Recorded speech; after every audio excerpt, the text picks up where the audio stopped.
अस्सलाम वालेकुम। मैं हूं आपका मोहम्मद अकरम राना। अजीज़ान मोहतरम, इंसान कभी बीमार होता है, कभी शिफा याब होता है। शिफा के ज़माने में उसे बीमारी भूल जाती है और बीमारी के ज़माने में उसको खुशहाल ज़िंदगी याद नहीं रहती। लेकिन मेरे अजीज़ भाइयों, अल्लाह ताला ने कुरान पाक में एक बहुत बड़ी हकीकत से हमें आगाह किया है कि ये बीमारी और जो शिफा है ये मिन जानिब अल्लाह है। वाइज़ा मरीज़ तुफ़ा हुआ यशफीन, ए अल्लाह बीमार भी तू करता है, शिफा भी तू देता है। गोया ये जो बीमारी और शिफा है इसकी निस्बत अल्लाह ताला से है। इसलिए आप जरा देखें कि बीमारी के दो पहलू हैं। एक पहलू इसका यह है कि आदमी अपने जिस्म को तंदुरुस्त करने की कोशिश करता है, उसके लिए मादी दवाओं का एहतमाम करता है, बड़े से बड़े और महंगे से महंगे हॉस्पिटल का इंतखाब करता है, अच्छे से अच्छे स्पेशलिस्ट को तलाश करता है, उससे वो इलाज करवाता है, महंगी से महंगी दवाएं हासिल करता है और ठीक होने की कोशिश करता है। लेकिन हम देखते हैं कि बहुत दफा ऐसा होता है कि हम बहुत सारी कोशिश करते हैं, जुस्तजू करते हैं, अपना माल खर्च करते हैं, लेकिन शिफा नहीं पाते, बल्कि बीमारी लंबी होती चली जाती है और बीमारी हमें दुख देती है।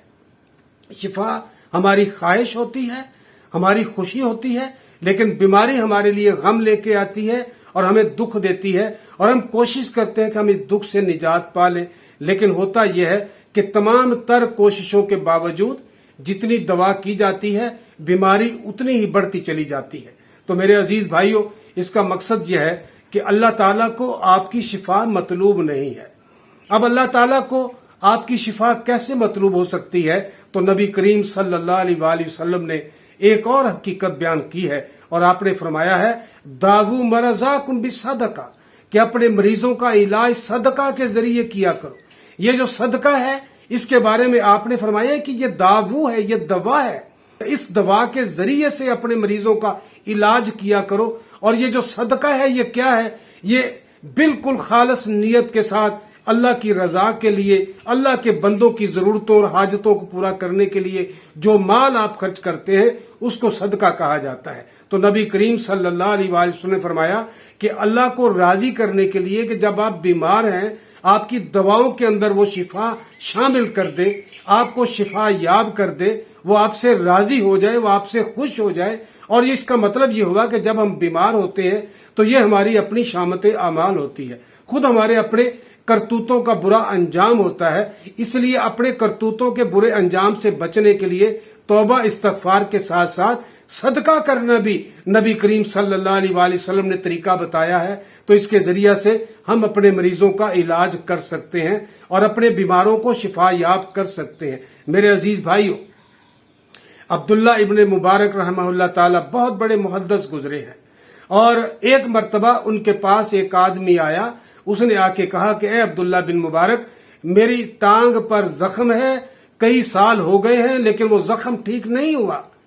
अब्दुल्ला बिन मुबारक रहमतुल्लाह ताला ने उसे कहा कि मैं इसके लिए दुआ भी करूंगा, लेकिन आप एक काम करो कि जिस जगह पर लोगों को पीने की पानी की जरूरत है वहां पर पीने के पानी का बंदोबस्त कर दो, अल्लाह ताला आपको शिफा याब कर देगा।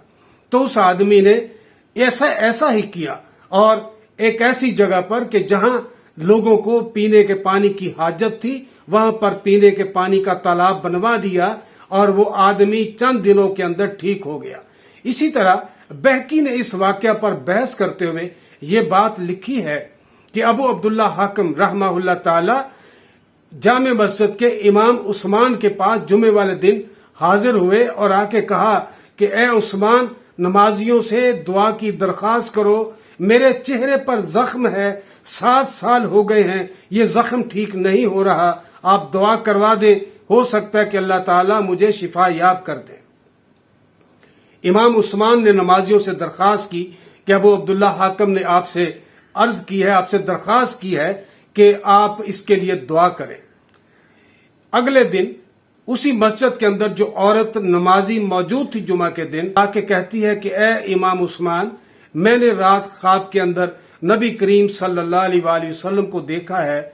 आप सल्लल्लाहु अलैहि वसल्लम ने मुझे फरमाया है कि आप जाके उस्मान से कहो कि वो अबू अब्दुल्ला हाकिम को बुला के इस बात की नसीहत करे कि जिस जगह पर लोगों को पीने के पानी की हाजत है उस जगह पर پینے کے پانی کا کنواں بنوا دو، اللہ تعالیٰ آپ کو شفا یاب کر دے گا۔ تو امام عثمان نے ابو عبداللہ حاکم کو بلا کر یہ بات بتائی اور پھر انہوں نے ایک جگہ پر کنواں بنوا دیا، اور بہقی نے اس بات پر لکھا ہے 7 دن کے بعد ابو عبداللہ حاکم کا چہرے کا وہ زخم کے جو 7 سالوں سے ٹھیک نہیں ہو رہا تھا وہ بالکل ٹھیک ہو گیا، وہ تندرست ہو گئے، وہ شفا یاب ہو گئے، وہ خوش ہو گئے اور خوشحال ہو گئے۔ میرے عزیز بھائیو، آپ ذرا دیکھیں یہ کتنی عام سی بات لگتی ہے لیکن یہ کتنی خاص بات ہے۔ میں سمجھتا ہوں کہ آپ لوگوں کو اس جانب متوجہ رہنا چاہیے۔ بیماری کے ہمیشہ 2 پہلو ہوتے ہیں، ایک اس کا طبعی پہلو ہوتا ہے اور ایک اس کا روحانی پہلو ہوتا ہے۔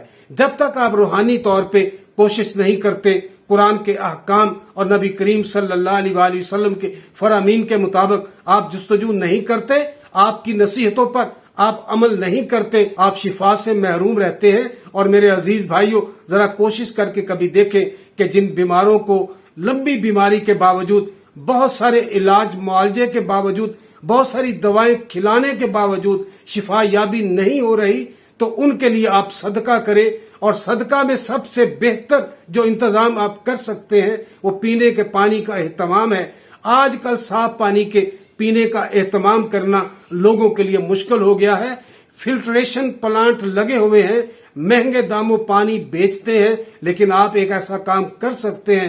غریبوں کی بستیاں ہیں جہاں پر پینے کا پانی انہیں دستیاب نہیں ہے، وہ ناکارہ پانی اور وہ آلودہ پانی پینے پر مجبور ہیں اور اپنے بچوں کو بیمار ہوتا اپنی آنکھوں سے دیکھنے پر مجبور ہیں۔ آپ ایسا کریں کہ ان بستیوں کے اندر جا کے فلٹریشن سسٹم لگوائیں، پینے کے پانی کا اہتمام کریں، تو اللہ تعالیٰ آپ کے بیماروں کو شفا یاب کر دے گا۔ اگر آپ خود بیمار ہیں تو آپ خود صحت یاب ہو جائیں گے۔ وآخر دعوانا ان الحمد للہ رب العالمین۔